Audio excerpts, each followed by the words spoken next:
Welcome to free online physics study by Sitre sir. Sitre सरांच्या free online physics स्टडीमध्ये सर्वांचं सहर्ष स्वागत.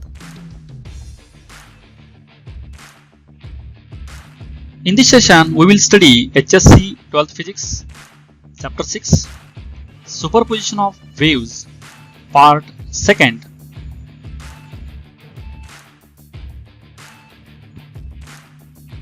Superposition of waves. Look at this animation.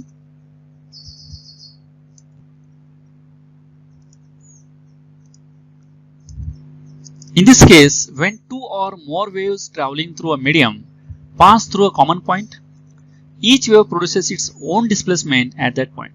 दोन किंवा दोनपेक्षा जास्त वेव्ह जर एकाच मीडियममध्ये ट्रॅव्हल झाल्या आणि त्या मिक्स झाल्या तर त्यांचं मिक्सिंग जे आहे, प्रत्येक वेव्ह ही प्रोड्युसेस इट्स ओन डिस्प्लेसमेंट. दोघांचे जे ओन डिस्प्लेसमेंट जे आहे ती ऍड झाल्यानंतर रिझल्टंट वेव्ह जे आहे ही resultant wave the resultant displacement at that point is equal to vector sum of the displacement due to individual wave at that point. म्हणजे दोन्ही वेव्ह जे आहेत ह्या दोन्ही वेव्ह मिक्स झाल्यानंतर दोघांची अँप्लिट्यूड जी व्हेक्टर सम होते आणि रिझल्टंट अँप्लिट्यूड तयार होते. For example see in this animation. ह्या ॲनिमेशन मध्ये दोन वेव्ह अशा एकमेकाला विरुद्ध दिशेमध्ये ट्रॅव्हलिंग होत आहेत आणि ह्या मिक्सिंग झाल्यानंतर यांची रिझल्टंट अँप्लिट्यूड जे आहे त्या दोघांच्या अँप्लिट्यूडच्या ऍडिशन इतके आहे, व्हेक्टर सम आहे resultant amplitude. This is resultant wave. This is superposition of waves.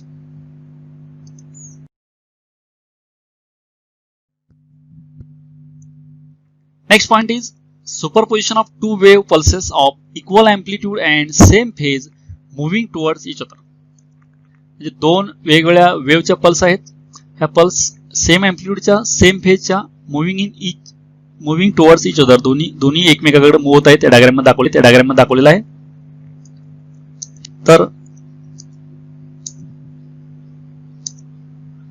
The superposition approaching wave propagation after superposition are shown in figure A to F. आता या फिगर मध्ये पहिली फिगर जी आहे यामध्ये ए पासून ए पॉईंट पासून एफ पॉईंट पर्यंत दोन अशा पल्स आहेत, अपोजिट डायरेक्शन मध्ये मुव्हिंग आहेत. ह्या एकमेकावरती इन्सिडेंट झाल्या, कोलाइड झाल्या, मिक्स झाल्यानंतर काय होतं, रिझल्टंट वेव्ह तयार होते पल्सची. Suppose two wave cross each other then the resultant displacement is equal to sum of displacement due to individual wave pulses. This is constructive interference. ज्यावेळी दोन्ही पल्स मिक्स झाल्यात, सुपरपोज झाल्यात, त्यावेळी दोघांचे मिक्सिंग जे आहे हे रिझल्टंट काय असतं, दोन्हींचे जे अँप्लिट्यूड आहे ह्यांच्या ऍडिशन इतकी अँप्लिट्यूड येते यामध्ये इंडिव्हिज्युअल डिस्प्लेसमेंटच्या.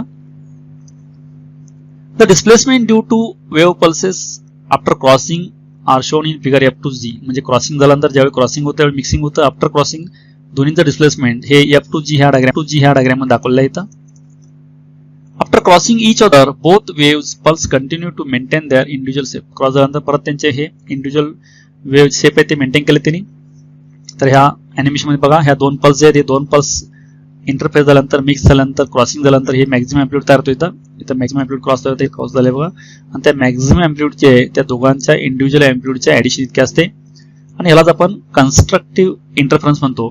तर ह्याला कन्स्ट्रक्टिव्ह इंटरफरन्स का म्हणतो, कारण ह्या थर्ड या अॅनिमेशन मध्ये दाखवले बघा, दोन्ही सेम अँप्लिट्यूडचे सेम फेजचे वेव्ह आहेत. म्हणजे ज्यावेळी दोन्ही ही जे वेव्हची मॅक्झिमम बघा, याचं मॅक्झिमम असलं याचं मॅक्झिमम आहे, याचं मिनिमम असलं याचं मिनिमम आहे, म्हणजे सेम फेज आहे. ह्या दोन वेव्ह मिक्स झाल्या तर याचं मिक्सिंग नंतर रिझल्टंट वेव्ह जे आहे हे रिझल्टंट वेव्ह अशी तयार होते. ह्याची अँप्लिट्यूड ह्या दोन्ही मिक्स झाल्यानंतर बघा सेम फेज दाखवले तर ह्या अॅनिमेशन मध्ये ह्याची अँप्लिट्यूड दोघांचे अँप्लिट्यूड मिक्स झाल्यानंतर रिझल्ट अँप्लिट्यूड दोघांच्या ऍडिशन इतके अँप्लिट्यूड असते. ह्याला म्हणायचं constructive interference.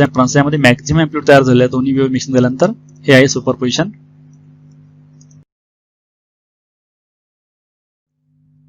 Point superposition of two wave pulses of equal amplitude and opposite phase moving towards each other. आता आपण दोन पल्स आहेत, या दोन्ही अपोजिट डायरेक्शन मध्ये मूव्ह होतात पण यामध्ये फेज अपोजिट आहे. अपोजिट फेजच्या वेव्ह जर मिक्स झाल्या तर काय रिझल्टंट वेव्ह तयार होते बघायचं आपण इथं फर्स्ट डायग्राम मध्ये दाखवलेलं आहे. The propagation of approaching wave pulses superposition and propagation after superposition are shown in figure A to E. A जे ए पासून ई पर्यंत आपण प्रोपॅगेशन जे बिफोर मिक्सिंग आणि आफ्टर मिक्सिंग दाखवलेलं आहे. The resultant displacement full line is 0 due to individual displacement dashes line differing in phase exactly by 180. This is destructive interference. दाखवलेले full line आणि डॉटेड लाईन्स हे mix झाल्या वेळी diagram मध्ये. Displacement due to one wave pulse is cancelled by displacement due to other wave pulse when they cross each other. Figure C मध्ये दाखवले ज्यावेळी crossing झालेले आहे वन वेव्ह आणि other wave. After crossing each other both the waves pulses continue and maintain their individual shapes. परत crossing झाल्यानंतर पुढे त्यांच्या आणि आहे तसे आपले शेप जे ते पुढे मेंटेन करतात, कंटिन्यू होतात त्या वेव्स. ह्या डायग्राम मध्ये दाखवले वा सुपरपोजिशन झालं. फर्स्ट वेव्ह आला इकडून, सेकंड वेव्ह इकडून आले, दोन्ही मिक्स झाल्यानंतर क्रॉसिंगला इथं रिझल्टंट झिरो वेव्ह तयार होते. डॅश हे डार्क लाईन दाखवले आणि डॅशेज हे दोन वेव्ज आहेत. त्यानंतर परत आफ्टर मिक्स झाल्यानंतर काय होतं, क्रॉसिंग नंतर परत हे ऍज इट इज पुढे शेप ते कंटिन्यू करतात. त्याला आपण डिस्ट्रक्टिव्ह इंटरफरन्स म्हणतो. डिस्ट्रक्टिव्ह इंटरफरन्स मध्ये रिझल्टंट झिरो होतं इथं. हे आपण ह्या अॅनिमेशन मध्ये दाखवले वा. दोन्ही वेव्ह ह्या आउट ऑफ फेज आहेत, म्हणजे वनचं ज्यावेळी मॅक्झिमम असतं त्यावेळी दुसऱ्याचं मिनिमम आहे. म्हणजे एकाचं क्रस्ट दुसऱ्याच्या ट्रप वरती इन्सिडेंट होतं, असं हे मॅक्झिमम क्रस्ट आहे, ट्रप आहे. हे आउट ऑफ फेज वेव्ह आहेत. 180 डिग्री फेज डिफरन्स आहे यामध्ये. अशा वेव्ह जर ह्या दोन वेव्ह मिक्स झाल्याच्या तर मिक्सिंग झाल्यानंतर ह्या दोन्ही वेव्हज यामध्ये रिझल्टंट जे आहे हे रिझल्टंट झिरो इंटेन्सिटी वेव्ह तयार होते. This is called as destructive interference.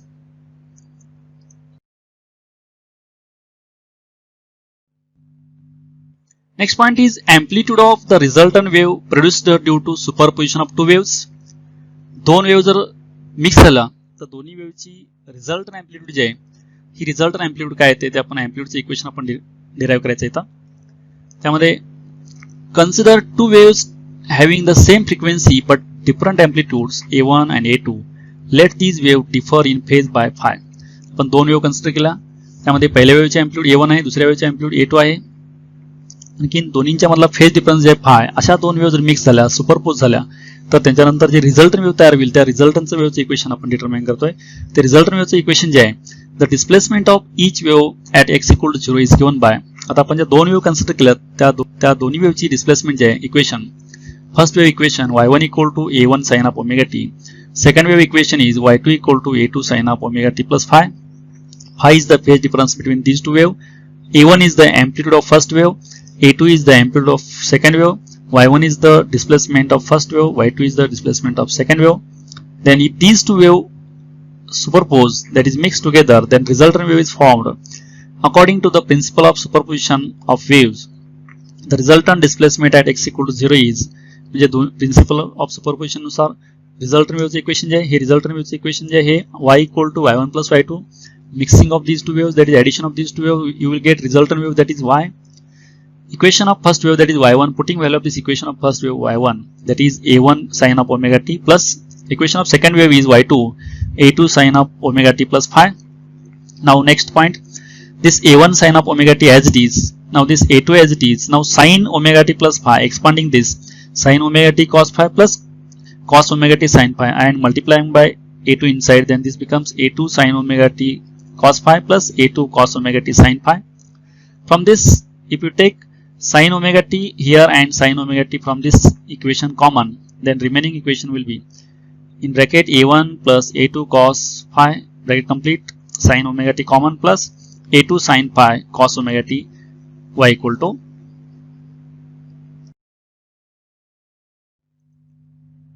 Now we write for a1 plus a2 cos phi equal to a cos theta and a2 sin phi equal to a sin theta. आपण ह्या terms ना a1 plus a2 cos phi ला a cos theta मानणार आहे, a2 sin phi ला a sin theta मानणार आहे. Now we get from this equation, आता या equation मध्ये आपण काय करणार आहे, a1 plus a2 cos phi च्या ऐवजी a cos theta लिहिणार आपण आणि a2 sin phi जे आहे याच्या ऐवजी आपण a sin theta आपण लिहिणार आहे. Replacing these values, see, instead of this a1 plus a2 cos phi, here a cos theta sin omega t as it is plus a2 sin phi, instead of this a sin theta cos omega t as it is. Now take a common and remaining cos theta sin omega t plus sin theta cos omega t, this we can use replace by sin of omega t plus theta.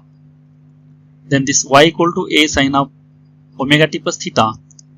This is the equation of the resultant wave. It is the same frequency as that of the interfering waves. दोन wave जे दोन wave interfere झाल्यानंतर resultant wave जे तयार झाले आहे त्या resultant वेव्हचं हे इक्वेशन आहे. दिस y is displacement, a is amplitude of resultant wave, omega t and theta is the initial phase of this resultant wave.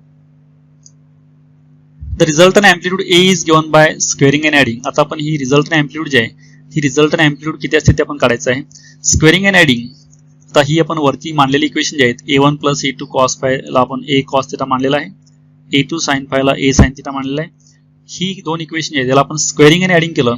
Left hand side square plus left hand side square, right hand side square plus right hand side square, दोन्ही साइडचं square करून left hand side plus left hand side आणि right hand side plus right hand side add केला तर आपल्याला असं equation मिळतं squaring केल्यानंतर. a square cos square theta plus a square sine square theta equal to a1 plus a2 cos theta whole square plus a2 square sin square theta. Then rearranging terms, a1 square equal to a square equal to a1 square plus 2a1 a2 cos phi plus a2 square cos square phi plus a2 square sin square phi. Again rearranging terms, final equation is equal to a equal to under root a1 square plus 2a1 a2 cos phi plus a2 square. He resultant वेव्हची amplitude आहे आणि resultant वेव्हची amplitude ही पहिल्या वेव्हची amplitude a1, दुसऱ्या वेव्हची amplitude a2 आणि दोन्ही मधला phase जे आहे फाय याच्यावर डिपेंड असते रिझल्टंट वेव्हची amplitude. A is the equation to calculate resultant wave amplitude after interfering, after superposition, after mixing of this two wave. दोन्ही वेव्ह मिक्स झाल्यानंतर रिझल्टंट जी वेव्ह तयार होईल त्या रिझल्टंट वेव्हची अँप्लिट्यूड काढायचं इक्वेशन हे आहे आणि त्या रिझल्टंट वेव्हचं equation y equal to a sine of omega t plus theta हे आहे.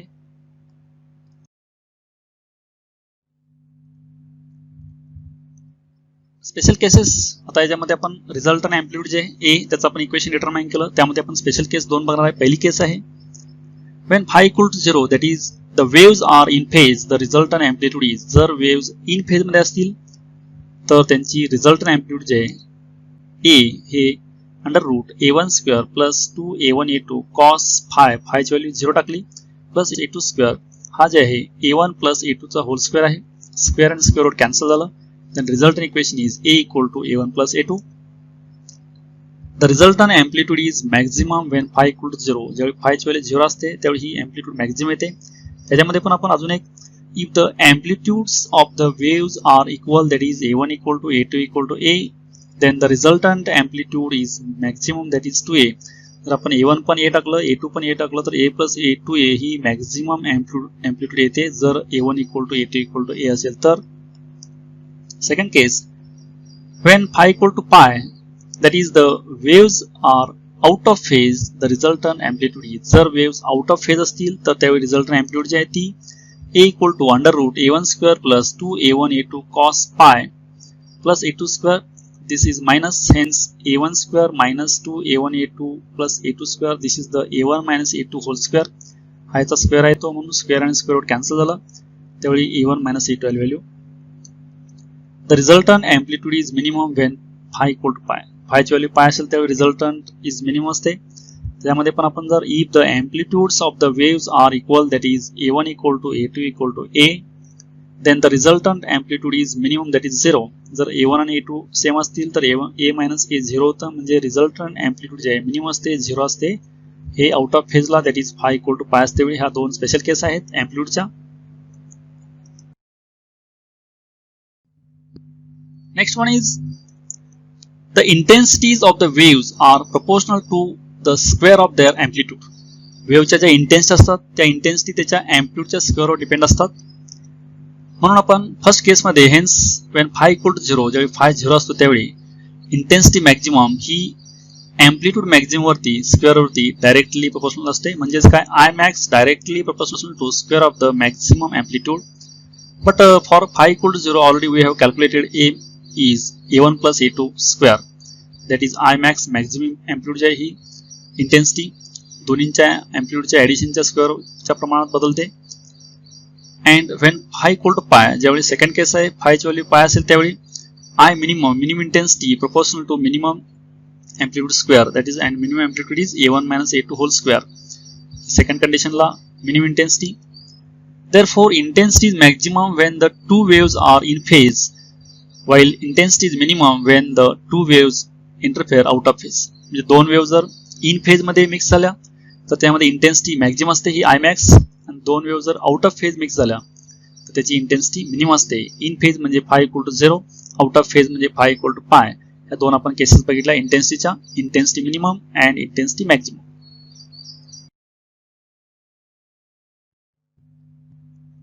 Next point is stationary waves.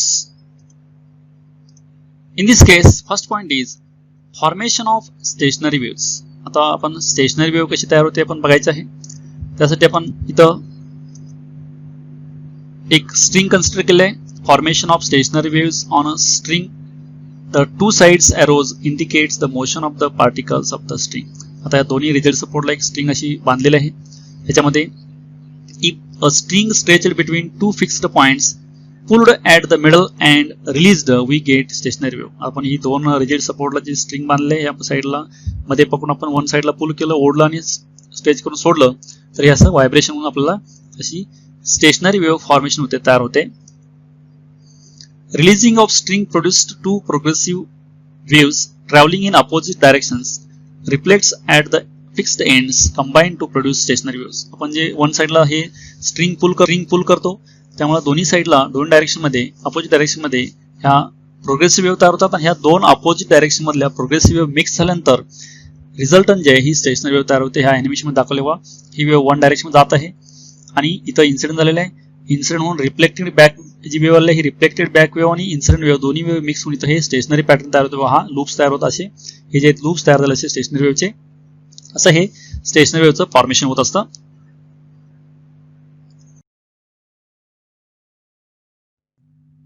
Next point is equation of stationary wave on a stretched string.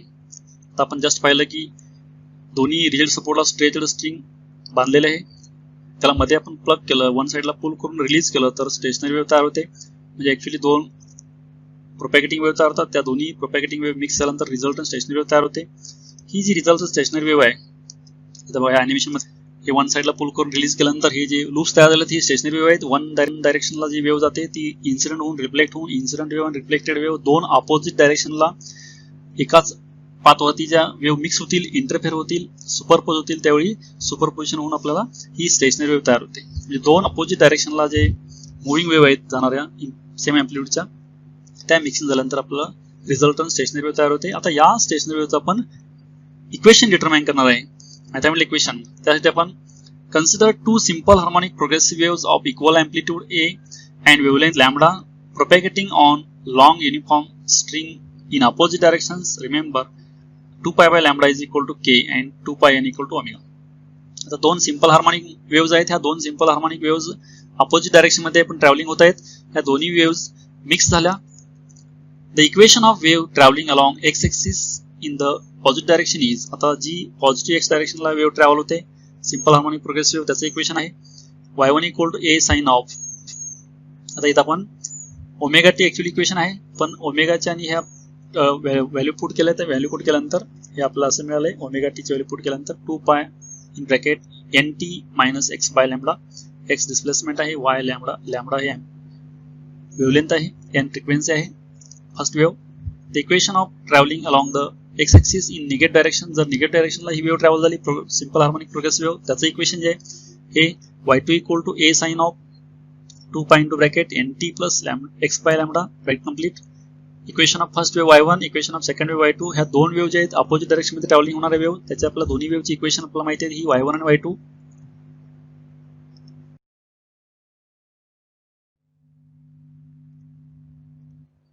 When these waves interfere, the resultant displacement of particle of string is given by the principle of superposition of waves. आता दोन वेव्हची आपण जी equation पाहिली ती दोन्ही वेव्हची superpose झाली म्हणजे mixing झाल्यानंतर resultant wave जी तयार होते ती वेव्ह जी आहे y equal to y1 plus y2.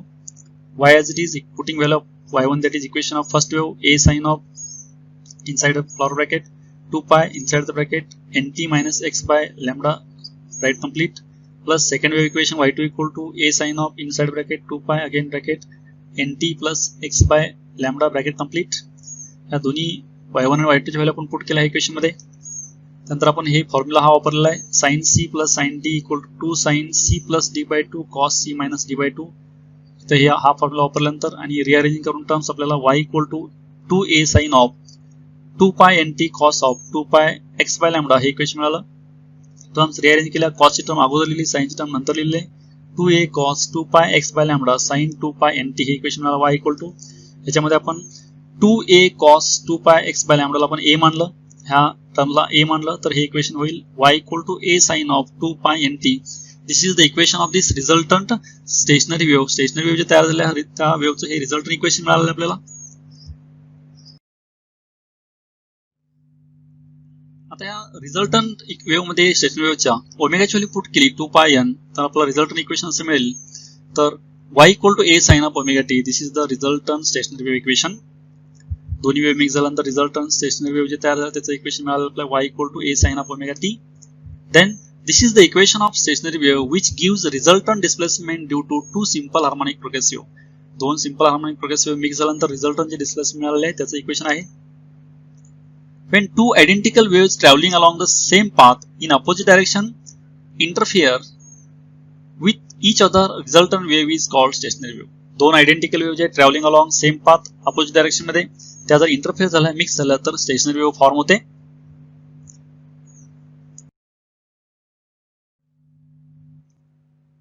Next point is condition for node.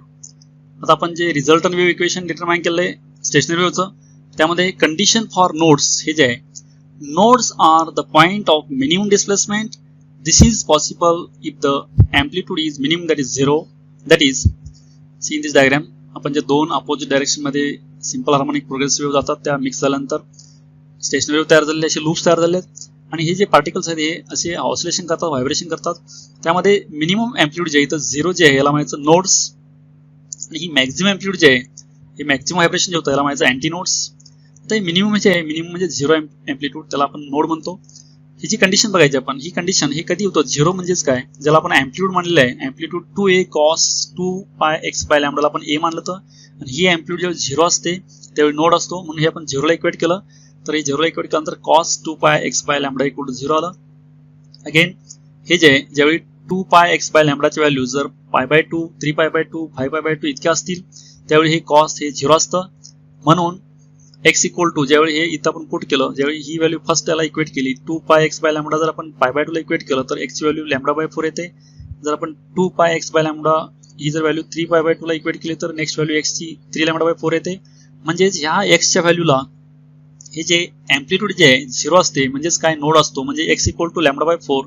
First x equal to λ/4 ला पहिला नोड असतो, नेक्स्ट 3λ/4 ला दुसरा नोड असतो. म्हणजे हा पहिला नोड आहे, दुसरा नोड आहे, तिसरा नोड आहे, चौथा नोड आहे. असे नोड्स आहेत हायर नोड्स असे ह्या एक्सच्या एवढ्या एवढ्या व्हॅल्यूला हे नोड्स तयार होतात. ही कंडिशन फॉर नोड आहे म्हणजे एक्स व्हॅल्यू इतके असेल तिथं नोड असतो, परत एक्स व्हॅल्यू इतके असेल 3λ/4 ला परत नोड असतो. That is x equal to हे कॉमन आपण जनरल इक्वेशन लिहिलं 2p - 1 λ/4 wear p equal to 1 2 3. म्हणजे पहिला नोड आपल्याला कुठं पाहिजे असेल तर p इक्वल 1 टाकायचं, जी व्हॅल्यू येईल त्या व्हॅल्यूला पहिला नोड तयार होतो. जर p इक्वल टू 2 टाकला आपण ह्या इक्वेशन मध्ये तर नेक्स्ट जी x ची व्हॅल्यू येईल तेवढ्या व्हॅल्यूला तेवढ्या अंतरावरती पुढचा नोड तयार होईल. यावरून आपण किती अंतरावरती नोड तयार होतात ते आपण इथं इक्वेशन डिटरमाइन केलं. This is condition for node. The distance between two successive node is λ/2. दोन सक्सेसिव्ह नोड मधलं डिस्टन्स जे आहे पहिला नोड इथं आहे आणि दुसरा नोड इथं आहे ह्या दोन नोड मधलं अंतर जे आहे हे नेहमी λ/2 असतं. Next one is condition for antinodes. आता आपण अँटीनोड म्हणजे काय मॅक्झिमम एम्प्लिट्यूड जास्तीत एम्प्लिट्यूड तर किती किती अंतरावरती अँटीनोड तयार होतात हे आपण बघायचं आहे. Antinodes are points of maximum displacement. Maximum जिथं डिस्प्लेसमेंट असते त्याला आपण अँटीनोड म्हणतो. मग अँटीनोड मॅक्झिमम डिस्प्लेसमेंट म्हणजे काय दोन वेव्हची ऍडिशन जर आपण केली एम्प्लिट्यूडची तर ती 2a येते. म्हणजे रिझल्टंट एम्प्लिट्यूड a जे आहे प्लस ऑर मायनस 2a असू शकते म्हणजे हायेस्ट एम्प्लिट्यूड. ते आपण एम्प्लिट्यूडचं इक्वेशन जे मानलेलं आहे 2a cos 2πx/λ ला आपण a मानलं तर ही आपण एम्प्लिट्यूड हायेस्ट मानली. हायेस्ट म्हणजे 2a प्लस ऑर मायनस याला इक्वेट केल्यानंतर तर cos 2πx/λ ची व्हॅल्यू प्लस ऑर मायनस 1 येते. मग ही 2πx/λ जे आहे ही 2πx/λ ज्यावेळी 0 असेल पाय असेल 2π असेल 3π असेल त्यावेळी ह्या cos ची व्हॅल्यू प्लस ऑर मायनस 1 येते. म्हणून आपण सॉल्व्ह केलं x ची व्हॅल्यू अशी आल्या. हे सॉल्व्ह केल्यानंतर x इक्वल टू 0 λ/4 लॅम्बडा हे आपण ही 2πx/λ ची व्हॅल्यू 0 ला इक्वेट केली तर x 0 येतं. 2πx/λ ही व्हॅल्यू जर आपण पाय ला इक्वेट केली तर नेक्स्ट व्हॅल्यू x ची λ/2 येते.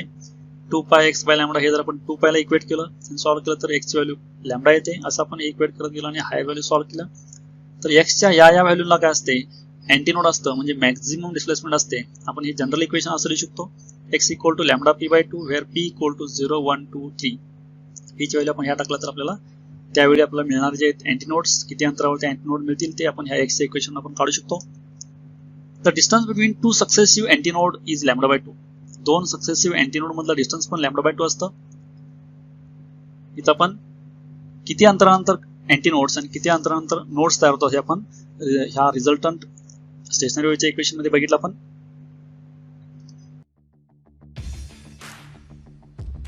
Thank you for watching this video. Keep watching videos, and for other videos see description box of this video, and don't forget to subscribe, like and share.